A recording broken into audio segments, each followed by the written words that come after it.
ആമേൻ ആമേൻ. യേശുവിന്റെ ഏറ്റവും പ്രിയപ്പെട്ട കുഞ്ഞെ, നിയമാവർത്തനം 23-25. അയൽക്കാരന്റെ ഗോതമ്പ് വയലിലൂടെ കടന്നു പോകുമ്പോൾ കൈകൾ നീട്ടി ധാന്യക്കതിരുകൾ പറിച്ചെടുത്തുകൊള്ളൂ, പക്ഷേ അരിവാള് കൊണ്ട് കൊയ്യരുത്.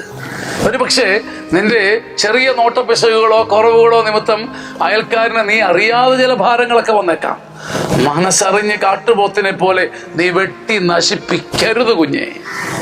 അയൽക്കാരന്റെ ഗോതമ്പ് വയലിൽ നിന്നും കൈകൾ കൊണ്ട് പറിച്ചെടുക്കുന്നത് മനസ്സിലാക്കാം, പക്ഷെ അരിവാള് കൊണ്ട് അവനെ സമൂലം വെട്ടി നശിപ്പിക്കുന്നത് ദൈവത്തിന്റെ നീതി വിളിച്ചു വരുത്തുന്ന പാപമാണ്.